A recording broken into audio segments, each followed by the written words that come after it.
Hi friends, ಎಲ್ಲರಿಗೂ ನಮಸ್ಕಾರ. ನನ್ನ ಮೊದಲ ವಿಡಿಯೋದಲ್ಲಿ ಮಂತ್ರಾಲಯ ಗುರು ರಾಘವೇಂದ್ರ ಸ್ವಾಮಿಗಳ ಟೆಂಪಲ್ ಬಗ್ಗೆ ಎಲ್ಲ ಮಾಹಿತಿ ನೀಡಿದೆ. ಈಗ ನೆಕ್ಸ್ಟ್ ಅಂದ್ರೆ ಪಾರ್ಟ್ ಬಿ ಒಳಗೆ ಅಲ್ಲಿರುವ ಸುತ್ತಮುತ್ತಲ 5 ದೇವಸ್ಥಾನದ ಬಗ್ಗೆ ಮಾಹಿತಿ ನೀಡೋಣ. ಅಲ್ಲಿ ಹೇಗೆ ಹೋದ್ವಿ, ಏನೇನು ಮಾಡಿದ್ವಿ ಎಲ್ಲ ನೋಡೋಣ. ವಿಡಿಯೋನು ಸ್ಕಿಪ್ ಮಾಡದೆ ಸಂಪೂರ್ಣವಾಗಿ ನೋಡಿ ಫ್ರೆಂಡ್ಸ್. ಅಲ್ಲಿ 5 ಪ್ಲೇಸ್ ನೋಡೋಕೆ ಆಟೋ ವ್ಯವಸ್ಥೆ ಕೂಡ ಅದು. ಆಟೋದವ್ರಿಗೆ ಕೇಳಿದ್ವಿ ನಾವು, ಎಷ್ಟು ಚಾರ್ಜ್ ತೊಗೋತೀರಿ ನೀವು ಅಂತ. ಅವರು 100 ರೂಪಾಯಿ ಅಂದರು. ನಾವು 3 ಜನ ಆದ್ವಿ ರೀ, 80 ರೂಪಾಯಿ ತೊಗೊಂಡ್ವಿ. ಆಯ್ತು ಬರ್ರಿ ಅಂತ ಅವ್ರು ಕರ್ಕೊಂಡು ಹೊಂಟಿದ್ರು. ಹಂಗೆ ಅಲ್ಲಿ ಹಿಂದೆ ಸಿಕ್ಕಿತ್ತು ನಮ್ಮ ಜಾಗ. ಭಾಳ ಖುಷಿ ಅನ್ಸುತ್ತೆ ಹೋಗೋ ಮುಂದಾಗ ನಮಗೆ ನೋಡೋಕೆಲ್ಲ. ಮಂತ್ರಾಲಯದಿಂದ 5 ದೇವಸ್ಥಾನ ನೋಡೋಕಂತ ಹೋಗ್ತೀವಲ್ಲ, ಅದ್ರಾಗ ಫಸ್ಟ್ನೇ ದೇವಸ್ಥಾನನೇ ಅಭಯ ಆಂಜನೇಯ ದೇವಸ್ಥಾನ. ಇದ್ರ ವಿಶೇಷ ಏನಂದ್ರೆ ಇದು 33 ಅಡಿ ಎತ್ತರದ ಏಕಶಿಲಾ ಹನುಮಂತನ ವಿಗ್ರಹ. ಇದು 2023 ಲೋಕಾರ್ಪಣೆಗೊಂಡದು. ಇದು ಭಾಳ ಚಂದದ ಹನುಮಪ್ಪ. ನೋಡ್ರಿ ಇಲ್ಲಿ ಎಷ್ಟು ಚಂದದ. ಇಲ್ಲಿ ಸ್ವಲ್ಪ ಫೋಟೋ ತಗೊಂಡು ಒಂದು 10 ನಿಮಿಷ ಅಲ್ಲಿ ಕೂತು ಮತ್ತು ನೆಕ್ಸ್ಟ್ ದೇವಸ್ಥಾನಕ್ಕೆ ನಾವು ಹೋದ್ವಿ. ನೆಕ್ಸ್ಟ್ 2ನೇ ದೇವಸ್ಥಾನ ಬಿಚ್ಚಾಲೆ. ಇದು ಮಂತ್ರಾಲಯದಿಂದ 25 ಕಿಲೋಮೀಟರ್. ಬಿಚ್ಚಾಲೆಗೆ ಹೋಗ್ಬೇಕಂದ್ರೆ ಅಲ್ಲಿ ತುಂಗಭದ್ರಾ ನದಿ ಅದ್ರ ಮ್ಯಾಗ ಅಂದ್ರೆ ಡ್ಯಾಮ್ ಅದ್ರ ಮ್ಯಾಗೆ ಹೋಗ್ಬೇಕು ನಾವು. ಹಿಂದೆ ಕೂತಿದ್ವಲ್ಲ ನಾವು ಆಟೋ ಒಳಗೆ, ನಮಗೆ ನೋಡೋಕೆಲ್ಲ ಸಿಕ್ತು. ಭಾಳ ಎಂಜಾಯ್ ಮಾಡಿದ್ವಿ. ಬಿಚ್ಚಾಲೆಗೆ ಹೋಗ್ಬೇಕಂದ್ರೆ ರೋಡ್ ಅಷ್ಟೇನು ಸರಿ ಇಲ್ಲ, ಇನ್ನು ರೋಡ್ ಆಗಬೇಕದು. ಇಲ್ಲಿ ನೋಡಿ, ಇಲ್ಲಿ ಕಾಣ್ತಾ ಇದೆಯಲ್ಲ, ಇದೇ ತುಂಗಭದ್ರಾ ನದಿ. ನದಿಯ ಮುಂದೆ ದೇವಸ್ಥಾನ ಇದೆ. ಇದರ ಹೆಸರು ಬಿಚ್ಚಾಲೆ. ಇದನ್ನ ಹಿಂದೆ ಭಿಕ್ಷಾಲಯ ಅಂತಲೂ ಕರೀತಾರೆ. ಗೋಶಾಲೆನೂ ಅದ ಮತ್ತು ಅನ್ನ ಪ್ರಸಾದನೂ ಇರುತ್ತಲ್ಲಿ. ರೂಮ್ಗಳೆಲ್ಲಾನು ಅದಾವಲ್ಲಿ.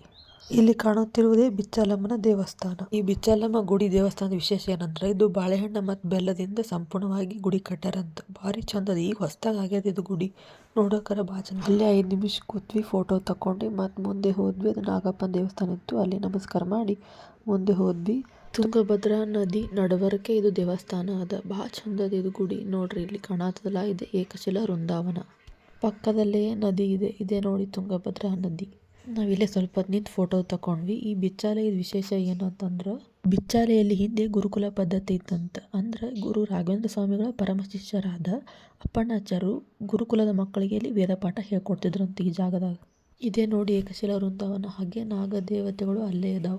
ಹಾಗೆ ನಂದಿ ವಿಗ್ರಹನೂ ಅದಲ್ಲಿ. ಹಾಗೆ ಹಳಿ ಕಾಲದ ನಾಗದೇವರ ಕಲ್ಲುಗಳು ಸಣ್ಣ ಗುಡಿ ಥರ ಅದಾವೆ. ನೋಡೋಕೆ ಭಾಳ ಚಂದ ಅದಾವಲ್ಲಿ. ಇಲ್ಲಿದೆ ನೋಡಿ ಫೋಟೋ ಇದೆ. ರಾಘವೇಂದ್ರ ಸ್ವಾಮಿಗಳು ಮತ್ತು ಅವರ ಆಪ್ತರಾದ ಅಪ್ಪಣ್ಣಾಚಾರ್ಯ ರಾಯರು 13 ವರ್ಷಗಳ ಕಾಲ ಜಪ ತಪ ಹಾಗೆ ತಮ್ಮ ಜೀವನವನ್ನು ಕಳೆದಿದ್ದಾರೆ. ಇನ್ನು ರಾಯರು ಕೂತು ಜಪ ಮಾಡುವ ಸ್ಥಳದಲ್ಲಿ ಅಪ್ಪಣ್ಣಾಚಾರ್ಯರು ಏಕಶಿಲಾ ವೃಂದಾವನ ಇಲ್ಲಿ ಪ್ರತಿಷ್ಠಾಪಿಸಿದ್ದಾರೆ.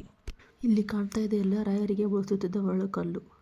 ರಾಯರಿಗೆ ಇಷ್ಟವಾದ ಕಡಲೆಬೇಳೆ ಮತ್ತು ಹೂಣದ ಕಡುಬನ್ನು ಸ್ವತಃ ಅಪ್ಪಣ್ಣಾಚಾರ್ಯ ರಾಯರಿಗೆ ಪ್ರತಿದಿನ ತಾವೇ ಕೂತು ರುಬ್ಬಿದಂಥ ಒರಳುಕಲ್ಲು ಇದೆ ನೋಡಿ. ಇದೇ ಬಿಚ್ಚಾಲೆಯ ವಿಶೇಷ. ಇದನ್ನು ರಾಯರ 2ನೇ ಮಂತ್ರಾಲಯ ಸಹ ಕರೆಯುತ್ತಾರೆ. ಮಂತ್ರಾಲಯಕ್ಕೆ ಬಂದಾಗ ಈ ಬಿಚ್ಚಾಲಯಕ್ಕೆ ಬರುವುದನ್ನು ಮಿಸ್ ಮಾಡಬೇಡಿ. ಬಿಚ್ಚಾಲಯ 2ನೇ ಪ್ಲೇಸ್ ಆದ ನಂತರ ಮುಂದೆ ನಾವು 3ನೇ ಪ್ಲೇಸ್ ಅಪ್ಪಣ್ಣಾಚಾರ್ಯ ಮನೆಗೆ ಹೋಗ್ತಾ ಇದ್ದೀವಿ. ಇಲ್ಲಿ ಕಾಣುತ್ತಿರುವೆ ಅಪ್ಪಣ್ಣಾಚಾರ್ಯ ಮನೆ. ಇದು ಬಿದಿರಿನ ಮನೆ. ಭಾಳ ಹಳಿ ಕಾಲದ, ಭಾಳ ಚಂದದ ಮನೆ ಇದು. ಒಳಗೆ ಹೋದ ನಂತರ ಮೊದಲಿಗೆ ಬರೋದು ರಾಯರ ವಿಶ್ರಾಂತಿ ಸ್ಥಳ. ಇದು ಮುಂದೆ ಒಳಗಡೆ ಹೋದರೆ ಒಂದು ಕೃಷ್ಣ ಸರ್ಪ ಇದೆ. ಇದು ರಾಯರೇ ಸ್ಥಾಪಿಸಲ್ಪಟ್ಟ ಕೃಷ್ಣ ಸರ್ಪ ವಿಗ್ರಹ. ಯಾವುದೇ ರೀತಿ ಸರ್ಪ ದೋಷ ಇದ್ರೆ ಅದನ್ನು ಹರಕೆ ಮಾಡ್ಕೊಂಡ್ರೆ ಇಮಿಡಿಯೇಟ್ಲಿ ತೀರ್ತದಂತ ಇಲ್ಲಿ ಜನರ ಪ್ರತೀತಿ ಇದು. ಎಲ್ಲ ಮನೆ ನೋಡ್ಕೊಂಡು ಹೊರಗೆ ಬಂದ್ವಿ. ಹಾಗೆ ಸ್ನ್ಯಾಕ್ಸ್ ಅಲ್ಲೇ ಇತ್ತು. ಹಸಿವಾಗಿತ್ತು ನಮಗೂ. ಹಾಗೆ ಕಲ್ಲಂಗಡಿ ಮತ್ತು ಚುರುಮುರು ಚೂಡಾತು. ನೆಕ್ಸ್ಟ್ ಪ್ಲೇಸಿಗೆ ಹೋದ್ವಿ ನಾವು. 3ನೇ ಪ್ಲೇಸ್ ನೋಡ್ಕೊಂಡು ಅಂದರೆ ಅಪ್ಪಣ್ಣಾಚಾರ್ಯ ಮನೆ ನೋಡ್ಕೊಂಡು ನೆಕ್ಸ್ಟ್ 4ನೇ ಪ್ಲೇಸ್ ಆದ ಪಂಚಮುಖಿ ದೇವಸ್ಥಾನಕ್ಕೆ ಹೋಗ್ತಾ ಇದ್ದೀವಿ ನಾವು. ಮಂತ್ರಾಲಯದಿಂದ 1/2 ಅವರ್ ಮಾಡಿಕೊಂಡು ಈ ಜಾಗಕ್ಕೆ ಹೋಗ್ಬೋದು. ಅಂದರೆ 20 ಕಿಲೋಮೀಟರ್. ಸಖತ್ ಪವರ್ಫುಲ್ ಜಾಗ. ಅದೇ ಹೆಸರೇ ಪಂಚಮುಖಿ ಆಂಜನೇಯ.